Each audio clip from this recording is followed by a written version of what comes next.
I once intimately knew a tree named Rodriguez. My eldest sister, Maria, named the beautiful black ash in our front yard. Rodriguez was trusty and unscalable, and its paper leaves shivered silvery in the wind, and it was a part of our family. We would greet it in the morning on our way to school, and we would say goodnight to Rodriguez in the evening like a family pet.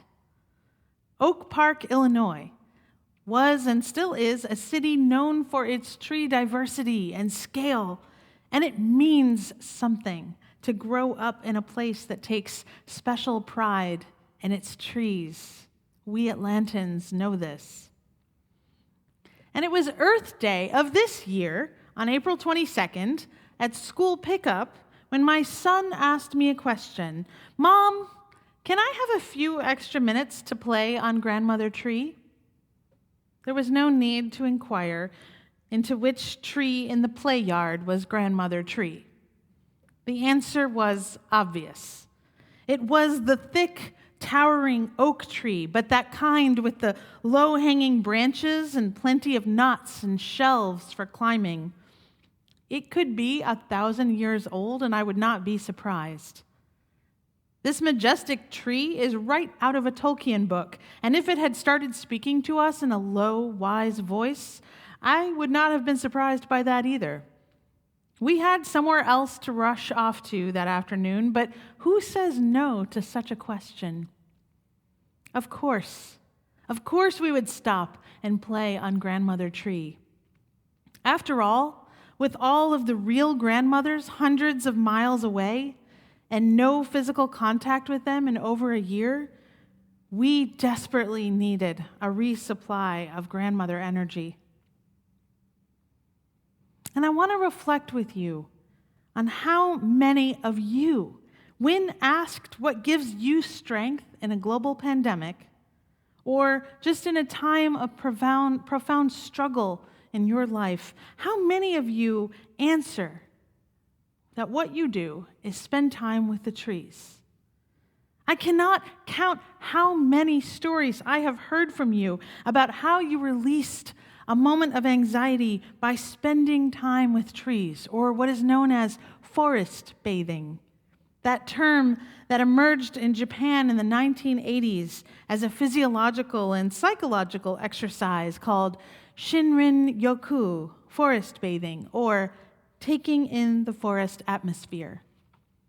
The purpose was twofold: to offer an eco-antidote to the tech boom burnout that folks were experiencing in the 80s, and to inspire Japanese residents to reconnect with and thereby protect the country's forests. Native evergreens are both aromatic and release a high concentration of phytoncides.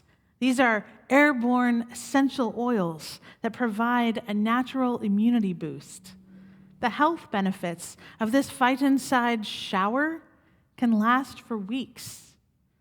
The trees shelter you. They invigorate you. They bring you peace. They get you through. And what have you done for the trees lately? Our seventh Unitarian Universalist principle reminds us of our primary commitment to be humble stewards and not violent colonizers of our planet. We are in a relationship of mutual care with Earth. This is not our annual Earth Day reminder, but a daily practice for Unitarian Universalists who honor the interdependent web of life as central to our belief system. That term, tree hugger, well, it came of fashion, also in the 1980s, as a pejorative label for someone who was overly concerned with environmental causes. This person was seen as an outlier in society, a pesky broken record for a lost cause. They were the one crying out in the wilderness of progress and commerce that we should tune in, drop out, and hug a tree. But what is the origin of this term and this idea of a tree hugger? Well, as we heard from Laura Beth earlier, the original tree huggers were incredibly brave. Journalist Lauren Nguyen explains the first tree hugger. This term tree hugger was coined first in 1730 when 294 men and 69 women of the Bishnoi branch of Hinduism physically clung or hugged the trees in their village in order to prevent them from being used to build a palace, as we heard in the story. However, in reality, in history, these original tree huggers were then killed by the foresters, cutting down the trees. However, their lives were not lost in vain. A royal decree was established that outlawed from that point forward any trees to be chopped down in Bishnoi villages. This heroic Bishnoi movement inspired another similar movement in 1974 in Uttar Pradesh, India, where a group of peasant women hugged trees and used themselves as a physical barrier to protect trees from being cut down. This practice became known as tree satyagraha and spread throughout India, culminating in the Chipko movement, meaning to cling. This movement forced massive deforestation reforms across the continent and greatly affected the trees in the Himalayan region. The only way for our earth to be restored to health is for us in North America to become an armada of tree huggers. In fact, we will need the majority of Americans to become tree huggers, by which I mean tree defenders. As our climate action team announced earlier in the worship service, we have signed on to America's All-In Pledge, committing as a congregation and a community to live more sustainable lives, to make big decisions to conserve energy and deeply reduce our impact on our planet, in support of America's return to the Paris Climate Agreement. We accept this as impacting not only our public policy, but also our private lives. Today, deforestation is a leading cause of global warming. And the truth is, America's forests are a key player in climate restoration, which is the theme of this year's Earth Day, climate restoration. And as more of us become vaccinated, requiring new habits and new perspectives, we emerge from our quarantine not to the old world, but to a world transformed, requiring of us completely new perspectives, new actions, and new relationships with our society and our earth. Let this be a time of restoration of Earth's forests as we all emerge back into the world. Dana Smith, founder and executive director of the Dogwood Alliance, writes that standing forests are the only proven system that can remove and store vast amounts of carbon dioxide from the atmosphere at the scale that is necessary to keep the global temperature rise below 1.5 degrees Celsius in this century. It is therefore essential to not only prevent further emissions from fossil fuels, deforestation, forest degradation, but also to expand our forest's capacity to remove carbon from the atmosphere and store it long term. If we halted deforestation in America, protected existing forests, and expanded and restored degraded forests, we could reduce annual emissions by 75% in the next half century. If fossil fuels were rapidly phased out during this same time period, we could reduce the amount of carbon in the atmosphere, we could meet all the goals of the Paris Agreement, and we could avoid catastrophic climate change. But we cannot solve the climate crisis without a major scale up in forest production and restoration across the planet, and especially North America.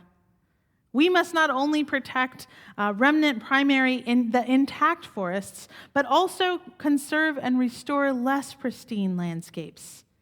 However, to date, forest protection commitments and funding are far too narrowly focused only on tropical forests. What this means, friends, is that we are now that group of women in Uttar Pradesh, India, facing the axes, facing the bulldozers. This is not a personal preference. This is a moral and spiritual imperative. It is past time to make tree hugging normal, tree defending normal.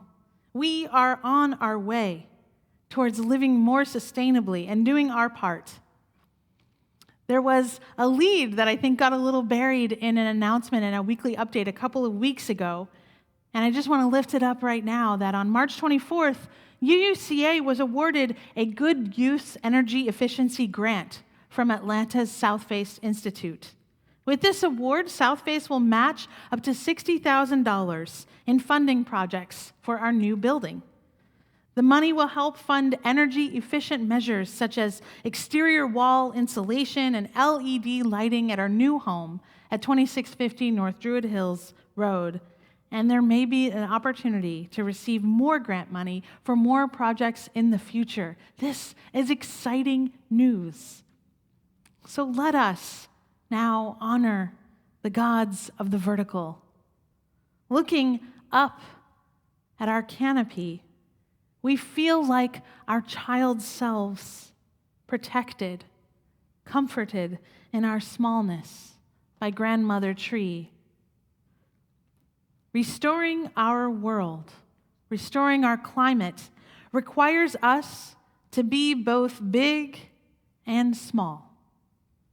Big in our movements of advocacy, big when we are renovating a large property and we have the chance to seriously decrease our footprint on the land, and small when we are getting to know but a single tree in our front yard and naming it and greeting it, hello, Rodriguez, deepening our relationship like a marriage or a lifelong friend, returning to the tree in our time of need, and asking the question we must ask in 2021.